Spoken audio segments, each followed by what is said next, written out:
Assalamualaikum warahmatullahi wabarakatuh. Baik, terima kasih atas kesempatannya. Pada pagi hari ini kita akan belajar tentang social intelligence skills. Tapi sebelum belajar, marilah kita berdoa terlebih dahulu ya, berdoa masing-masing. Oke. Nah, jadi kita perlu tahu ya, apa itu social intelligence skill. Social intelligence skill itu merupakan sebuah kecerdasan dalam bersosialisasi. Jadi hubungannya dengan banyak orang. Nah, setiap orang itu pasti punya kemampuan dalam berinteraksi dengan orang lain ya. Itu termasuk dalam social intelligence skill. Nah, sebenarnya kecerdasan sosial itu adalah ukuran kemampuan diri seseorang dalam pergaulan di masyarakat dan kemampuan berinteraksi sosial dengan orang-orang di sekeliling atau sekitarnya. Nah, jadi rekan-rekan, ketika kalian itu berinteraksi dengan teman, dengan sahabat, dengan ayah, dengan ibu, keluarga, kemudian masyarakat, kemampuan kalian memaparkan diri dengan sikap dan perilaku yang baik itu adalah salah satu bentuk kecerdasan sosial. Kalau kita dulu pernah belajar gitu ya di etika bisnis, kita mungkin kenal yang namanya IQ, SQ gitu ya. Nah, kita perlu tahu di sini bahwa social intelligence itu sama pentingnya dengan kita punya kecerdasan secara intelektual. Kita punya kecerdasan intelektual, tapi kalau kita tidak punya kecerdasan secara sosial, kita gak bisa membranding diri kita. Orang gak akan memandang kita gitu ya, karena kita gak punya sopan santun. Tapi ketika kita punya kecerdasan sosial, maka itu menjadi latar belakang gitu ya, kita bisa berbuat baik kepada siapapun. Berarti apakah berbuat baik itu suatu kecerdasan, Mbak? Ya. Jadi berbuat baik itu adalah salah satu implementasi dari kecerdasan seseorang. Kecerdasan sosial itu juga bisa diartikan sebagai kemampuan dan keterampilan yang dimiliki seseorang dalam berinteraksi sosial dengan orang di sekitarnya serta menjalin hubungan dengan kelompok masyarakat. Menjalin hubungan di sini bisa saja kalian melakukan kerjasama, melakukan suatu kerjasama dalam kelompok gitu ya. Jadi hal ini merupakan implementasi dari kecerdasan sosial gitu ya. Kemudian hal ini dicirikan juga dengan kematangan diri, memahami orang lain, memberikan motivasi dan mampu bekerja sama dengan orang lain. Nah, yang dicirikan misalnya kematangan diri, memahami orang lain. Kita mungkin punya teman ya, dek sekalian gitu ya, pasti semuanya punya teman. Nah, teman yang paling dekat dengan kita itu bisa menjadi analisis kita. Kalau kita bisa memahami dia, misalnya emosinya ya, kalau kondisi seperti ini, pasti sifatnya seperti ini. Nah, pemahaman kita terhadap teman lah di hal paling dekat dengan kita gitu ya, maka itu salah satu bentuk ciri kita punya intelligence skills gitu.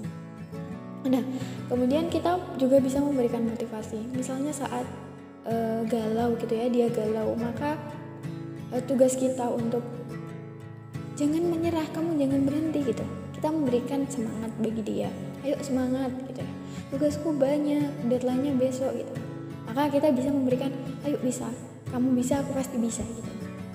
Rasa memberikan motivasi ini adalah salah satu bentuk semacam kepedulian kita pada orang lain gitu. Kita bisa juga bekerja sama. Nah, dari sini kita belajar ya, oh ternyata kecerdasan sosial itu bentuknya seperti itu gitu.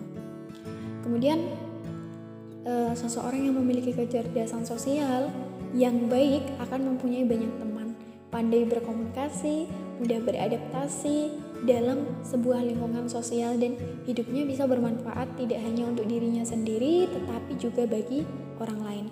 Nah, dari sini kita bisa belajar ya bahwa orang cerdas, orang pintar itu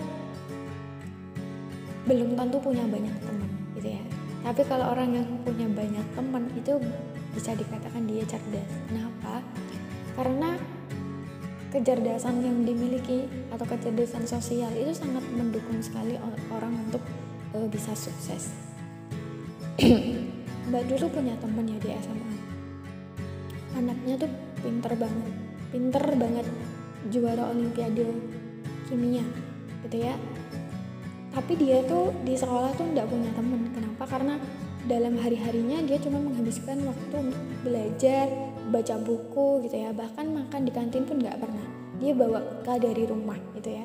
Jadi kalau diajak teman-temannya misalnya ayo makan di kantin gitu, dia selalu menolak. Jadi dia nggak punya time untuk bersama dengan teman-temannya gitu ya. Kemudian setelah dia lulus SMA, kemudian dia melanjutkan di salah satu perguruan tinggi gitu ya. Nah, tapi di perguruan tinggi ini dia punya kecenderungan yang sama. Jadi dia cenderung individual. Nah, individual ini membuat dia meskipun pandai, meskipun pintar, tetapi orang nggak banyak mengenal tentang dia. Jadi kecerdasan dia tidak bisa diekspresikan gitu.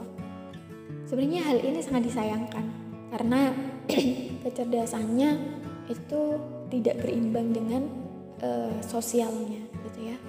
Jadi sangat penting kalian punya branding, sangat penting kalian bisa bersosialisasi dengan orang lain gitu ya. Kemudian kalian bisa berkomunikasi. Orang kalau bisa komunikasi itu enak. Jadi paham gitu loh, orang lain paham maksud kita. Nggak perlu kita jelaskan bertele-tele gitu, tapi langsung to the point. Itu sangat mempengaruhi sekali ya. Jadi gaya komunikasi kita, gaya ngomong kita itu mencerminkan diri kita.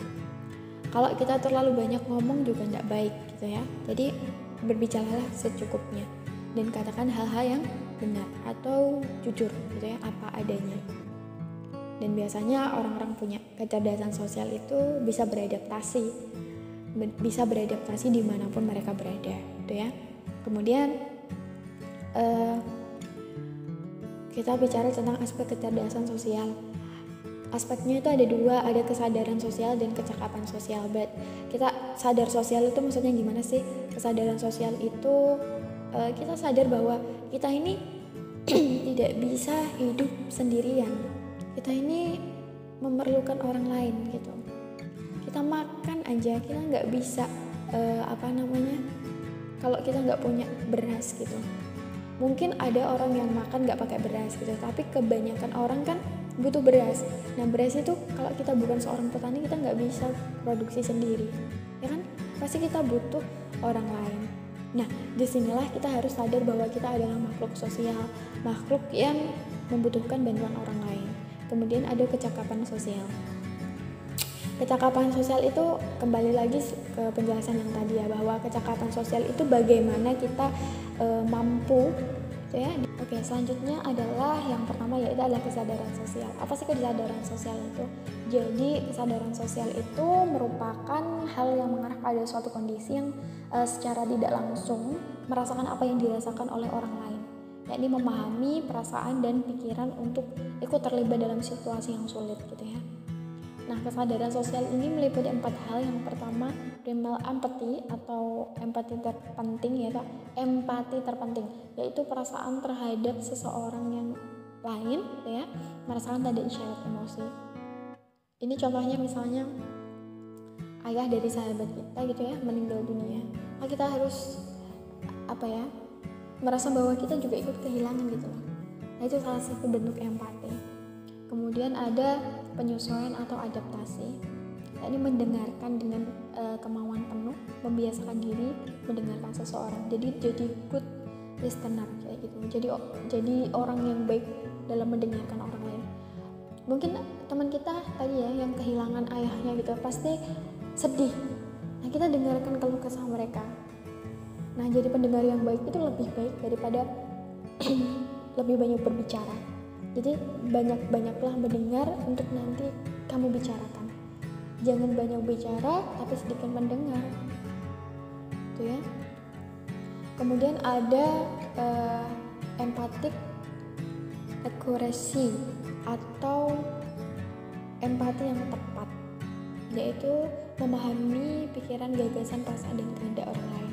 Sama gitu ya, kita harus bisa merasakan. Jadi kayak kita itu peka gitu ya, peka pada permasalahan orang lain. Dia susah, gimana cara kita untuk menempatkan diri gitu. Kemudian ada kesadaran sosial, yaitu mengetahui bagaimana kehidupan bersosialisasi terjadi. Kemudian ada good listener. Nah ini, jadi kita harus menjadi pendengar yang baik gitu ya. Bagi teman-teman kita yang punya masalah, broken home gitu ya misalnya, maka sangat penting bagi kita untuk menjadi good listener. Jadi tempat berbagi gitu ya. Bahkan kalau perlu kita memberikan motivasi. Misalnya ayah sama ibu mau cerai, pasti menjadi anak dari ayah ibu yang mau cerai itu bukan hal yang mudah gitu ya. Bukan hal yang mudah dan pasti menjadi masalah yang besar. Nah teman-teman, kalau kita menemukan teman-teman kita misalnya seperti itu, maka jadi tugas kita untuk membawa mereka untuk menjadikan suatu permasalahan itu sebagai cambuk, sebagai hal yang justru membuat dia menjadi lebih baik lagi. Jadi kalau kita punya masalah itu ada dua jalan. Yang pertama, masalah itu membuat kita semakin terpuruk dan jatuh, lalu kita gagal, dan masalah tersebut menjadi cambuk bagi kita untuk semakin memacu diri kita dan sukses kayak gitu. Jadi ada yang kenal Bu Ika Yulia Fauzia, beliau itu pernah mengatakan bahwa dalam hidup ini kita itu punya banyak pilihan, termasuk ketika dalam suatu permasalahan gitu ya, kita bisa menjadikan masalah itu sebagai tombak kita untuk menjadi orang yang lebih sukses gitu ya. Orang-orang yang sukses itu bisa jadi diantarkan dari masalah yang terjadi dalam hidupnya. Nah, ketika kalian punya teman-teman yang bermasalah seperti itu, mungkin teman-teman kalian ini butuh orang-orang yang bisa memotivasi mereka, menggandeng tangan mereka gitu. Maka jadilah orang yang good listener. Jadilah pendengar yang baik. Pendengar yang baik itu nggak harus dia ngomong kita dengerin, tuh nggak harus. Misalnya dia karena sekarang online ya, misalnya dia chat, itu silahkan dibaca ya. Jadi meresapi apa yang mereka rasakan gitu ya. Punya empati. Nah, empati, we know actually how you feel. Jadi misalnya di sini ada yang gambar paling kiri ya. Nah di situ kan kepalanya sakit, tangannya patah, dia merasakan sakit. Lalu ketika kalian menjadi orang yang pertama gitu ya, melihat, maka ya ampun tangannya sakit. Jadi kita kayak merasakan bahwa oh dia tangannya sakit. Jadi kita punya sikap yang tepat ketika menghadapi teman yang tangannya sakit. Kemudian gambar mbak-mbak yang kedua ini, dia melihat bahwa oh masnya ini kepalanya sakit gitu. Oh berarti aku harus bersikap seperti ini. Jadi seakan-akan kita merasakan apa yang mereka rasakan begitu. Kemudian masnya yang ketiga ini melihat, ya Allah itu lehernya sakit gitu. Jadi dia merasakan bahwa leherku seakan gimana kalau ngerasain hal itu seperti itu ya. Jadi kita punya empati, merasakan apa yang orang lain rasakan gitu ya. Kemudian yang kedua tadi yaitu adalah kecakapan sosial. Nah, kecakapan sosial itu adalah kemampuan kita yaitu tadi merasakan perasaan orang lain. Jadi kecakapan sosial ini menjadikan orang itu berhasil atau tidak dalam suatu interaksi. Dan biasanya kecakapan sosial ini terbentuk dalam kesadaran sosial untuk memenuhi sebuah interaksi yang lancar dan efektif. Kayak tadi ya, gambar sebelumnya, ada orang yang sakit. Nah, gimana caranya agar kita bisa tepat mengemukakan sesuatu padanya? Misalnya tangannya sakit, tapi kita marah ketika dia menerima pemberian kita dari tangan kirinya, padahal kita tahu kalau tangan kanannya sedang sakit. Seperti itu. Jadi kita punya efektivitas untuk menerima kecakapan orang lain juga begitu.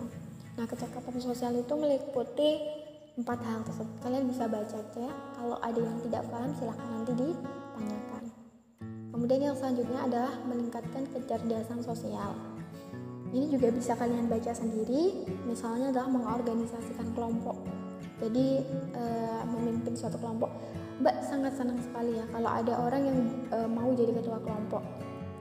Ini tidak hanya di mente kita gitu ya, tetapi di kelompok-kelompok kecil ketika kita kuliah. Jadi kalau kalian misalnya disuruh buat makalah pajak,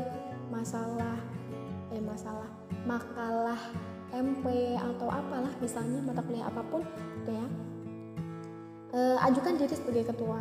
Kenapa? Karena dengan menjadi ketua itu kita punya tanggung jawab. Kita secara pribadi dapat memimpin diri kita dan memimpin orang lain. Itu menjadi pembelajaran. Misalnya deadline makalah MP ini akan dikumpulkan besok maksimal Selasa jam 17.00. Maka berarti kalian punya himbauan pada diri dan juga teman-teman kalian bahwa ini loh target kita, deadline kita gitu. Jadi semacam kita memberikan arahan pada diri kita dan orang lain. Itu sangat bagus. Itu dimulai dari kelompok-kelompok kecil paling rendah yang kita miliki. Gitu ya. Kemudian merundingkan pemecahan masalah. Misalnya, aku nggak bisa ngasih daftar isi, Rek, gimana? Siapa yang bisa bantu gitu? Oh, Rek, maaf aku nggak bisa bantu, aku lagi di perjalanan.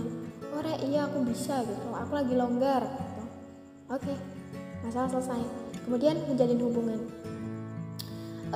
Menjalin hubungan di sini, apakah menjalin hubungan secara relasi? Bisa jadi pertemanan, bisa jadi kerjasama kelompok, bisa jadi panitia event. Ya, intinya menjalin hubungan dengan orang lain penting ya, bahwa orang itu punya relasi. Nah, intinya kalian harus punya banyak teman. Kemudian ada menganalisis sosial. Bisa kalian baca sendiri. Oke, pada intinya di sini adalah bagaimana kalian bisa akrab dengan orang lain, menjalin suatu relasi yang bagus. Kemudian ada asertif gitu ya. Kita lanjut saja ya. Kemudian ada 5 keterampilan sosial. 5 keterampilan sosial ini untuk melatih kecerdasan sosial. Yang pertama ada keterampilan berkomunikasi, keterampilan dalam membuat humor, keterampilan menjalin persahabatan, kemudian berperan dalam kelompok, dan sopan santun dalam pergaulan. Ini jelas ya. Jadi kalau kalian ingin ngecek seberapa sih kecerdasan sosial, kita cek 5 hal ini. Kita suruh orang untuk, menurutmu humorku tuh kayak gimana? Menurutmu aku tuh sopan gak sih kalau ngomong gitu? Misalnya ya. Kemudian ada faktor yang mempengaruhi kecerdasan sosial. Keluarga, ekonomi, dan teknologi, jelas gitu ya. Keluarga itu adalah lingkup paling berpengaruh gitu ya. Kalau ayah dan ibu kita terbiasa dengan kata-kata misalnya pakai bahasa kerama, kata keramanya bagus gitu ya, maka oh nggih, iya Bu gitu, kayak anu nyuwun sewu gitu ya. Kayak kita tuh dimanapun berada kita membawa nilai-nilai tersebut gitu ya. Kemudian ekonomi. Kadang ekonomi itu menjadi tekanan ya, tekanan bagi kita, bagi diri kita gitu ya, sehingga ekonomi itu sangat mempengaruhi taraf hidup seseorang. Tapi apakah ekonomi ini berdampak besar, Mbak? Bisa jadi ya, bisa jadi ketika ekonomi ini menjadi permasalahan yang besar dalam hidup kita ya. Tapi jangan pernah merasa bahwa ekonomi ini menjadi subjek utama, tidak. Jadi kalau kalian dimanapun kalian berada dalam kondisi kekurangan atau kelebihan, tetap jaga nilai-nilai ya. Kalau yang misalnya ditakdirkan menjadi orang yang kaya gitu ya, maka jangan pernah sombong, kalian punya nilai-nilai sosial gitu ya. Kekayaan itu nggak akan selamanya kalian miliki. Terus yang terlahir sederhana, bersyukurlah gitu ya, masih diberikan kecukupan oleh Tuhan. Kemudian ada teknologi. Teknologi ini membawa manusia memperoleh informasi yang lebih cepat gitu ya. Tetapi kadangkala teknologi atau informasi ini sangat mempengaruhi sikap kita. Kadang kita bisa tergerus hoax, bisa tergerus pengaruh-pengaruh dari barat gitu ya, sehingga menjadikan pola berbicara kita, pola berpikir kita, pola berpakaian kita, makan kita, shopping kita itu dipengaruhi gitu. Nah, oleh karena itu kita harus menimbang dengan baik teknologi yang kita gunakan, media yang kita gunakan gitu. Nah, selanjutnya kita bahas tentang komponen kecerdasan sosial. Komponennya itu ada dua. Yang pertama adalah komunikasi, yang kedua adalah pendidikan. Karena penting bagi kita untuk bisa berbicara, bisa menyalurkan pendapat kita. Kemudian pendidikan itu sangat relevan sekali dengan kondisi kita gitu ya, sebagai seorang mahasiswa. Kemudian yang terakhir ada believing in yourself, the secret to success. Jadi intinya ayo sukses gitu ya, percaya bahwa kita akan menjadi pribadi yang sukses. Oke, mungkin materi itu yang bisa Mbak sampaikan. Apabila ada kurang lebihnya Mbak mohon maaf ya. Dan dalam video ini mungkin suara Mbak agak serak-serak ya, memang agak nggak sehat. Dan Mbak juga minta maaf nggak bisa take video dan upload di YouTube karena memang keterbatasan waktu gitu ya, yang ngebuat nggak bisa take video sama upload di YouTube. Oke, tapi semoga efisien dan efektif ya. Dan jangan lupa untuk mengumpulkan videonya, dan jangan lupa tag Mbak gitu ya. Oke, selanjutnya adalah yang pertama, yaitu adalah kesadaran sosial. Apa sih kesadaran sosial itu? Jadi kesadaran sosial itu merupakan hal yang mengarah pada suatu kondisi yang secara tidak langsung merasakan apa yang dirasakan oleh orang lain, yakni memahami perasaan dan